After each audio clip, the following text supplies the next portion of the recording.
السلام علیکم ورحمۃ اللہ وبرکاتہ۔ سلسلہ اشراط الساعہ، قیامت کی نشانیوں کا بیان، جھوٹے مدعیان نبوت کا ظہور۔ علامات قیامت میں سے ایسے دجال و کذاب لوگوں کا ظہور بھی شامل ہے جو نبوت کا دعویٰ کریں گے اور اپنی خرافات اور باطل باتوں کے ذریعے فتنہ پیدا کریں گے۔ نبی کریم صلی اللہ علیہ وسلم نے امت کو خبر دی ہے کہ ان جھوٹے نبوت کے دعوے داروں کی تعداد 30 کے قریب ہوگی۔ آپ علیہ السلام نے فرمایا قیامت قائم نہ ہوگی جب تک کہ 30 کے قریب جھوٹے دجال ظاہر نہ ہو جائیں۔ ان میں سے ہر ایک یہ دعویٰ کرے گا کہ وہ اللہ کا رسول ہے۔ یہ علامت بھی ظاہر ہو چکی ہے۔ زمانہ قدیم و جدید میں بہت سے مدعیان نبوت سامنے آ چکے ہیں۔ کچھ بعید نہیں کہ دجال کی آمد سے پہلے نبوت کے کچھ اور دعوے دار بھی سامنے آ جائیں۔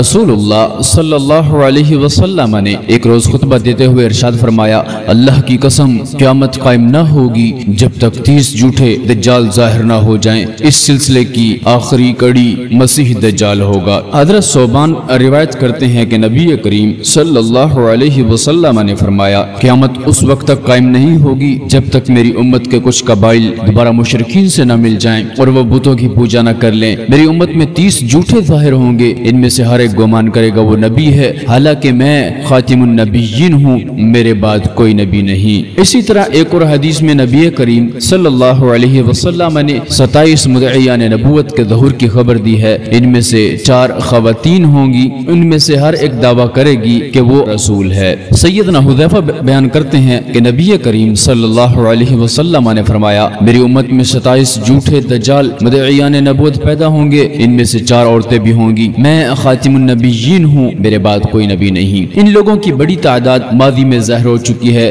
رسول اللہ صلی اللہ علیہ وسلم کی حیات مبارکہ کے آخری ایام میں یمن میں اسود انسی نے اسلام سے مرتد ہو کر اپنے نبی ہونے کا دعویٰ کیا تھا۔ اس کا ارتداد عہد رسالت میں ہونے والا پہلا ارتداد تھا اور پہلا واقعہ تھا۔ جھوٹے مدعیان نبوت میں سے ایک طلحہ بن خویلد اسدی بھی تھا۔ مسلمانوں نے اس سے کئی لڑائیاں لڑیں، بالآخر وہ صدق دل سے مسلمان ہو گیا اور اسلام میں شامل ہو گیا۔ انہی میں سے ایک مدعی نبوت مسلمہ کذاب بھی تھا۔ مسلمہ نے اسلامی لشکر کا مقابلہ 40,000 جنگجوؤں کے ساتھ کیا۔ دونوں فوجوں کے درمیان متعدد خونریز معرکے ہوئے، بالآخر شکست مسلمہ اور اس کے لشکر کا مقدر بنی اور مسلمہ وحشی بن حرب رضی اللہ تعالیٰ عنہ کے ہاتھوں واصل جہنم ہوا۔ مدعیان نبوت میں ایک اور سجاح بنت حارث تغلبیہ بھی تھی۔ اس کا تعلق عرب کے عیسائیوں سے تھا۔ اس نے اللہ کے رسول علیہ السلام کی وفات کے بعد نبوت کا دعویٰ کیا۔ اس کے بعد یہ یمامہ پہنچی، وہاں اس نے مسلمہ کی نبوت کو تسلیم کر لیا اور اس سے شادی کر لی۔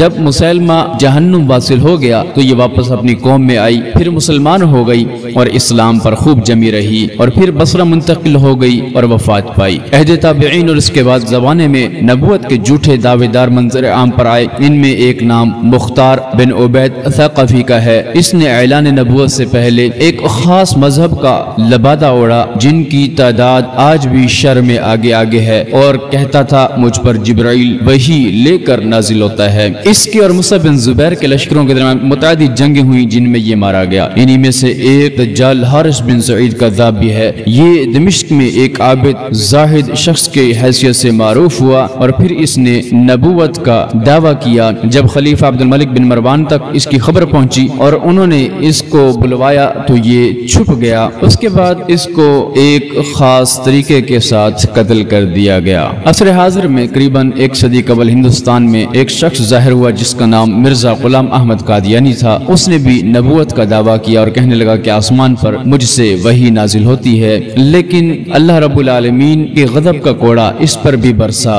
اور یہ بہت ہی سخت قسم کے مرض میں مبتلا ہو گیا۔ اس مرض یعنی حیضہ کی بیماری میں یہ مر گیا۔ قیامت تک اس طرح جھوٹے دجال مدعیان نبوت کا یک کے بعد دیگر ظہور ہوتا رہے گا حتیٰ کہ ان کی تعداد پوری ہو جائے گی، جس کی صادق و مصدوق ہمارے نبی علیہ السلام نے خبر دی ہے۔ یہاں پر ایک اشکال وارد ہوتا ہے کہ نبوت کے دعوے دار تو بے شمار گزرے ہیں، تو اس کا جواب یہ ہے کہ ان 30 سے مراد وہ ہیں جن کو شہرت، حکومت اور پیروکار نصیب ہوں گے، اور جو اس چیز سے محروم رہے تو وہ ان 30 میں شامل نہیں ہیں۔ امید ہے کہ آج کی یہ ویڈیو آپ کو پسند آئی ہوگی۔ اگر آپ ہمارے چینل پر نئے ہیں اور آپ نے ابھی تک ہمارے چینل کو سبسکرائب نہیں کیا تو کائنڈلی آپ ہمارے یوٹیوب چینل کو سبسکرائب کریں اور بیل آئیکن پر کلک کر کے مستقل ہمارے ساتھ جڑ جائیں۔ شکریہ۔ السلام علیکم ورحمۃ اللہ وبرکاتہ۔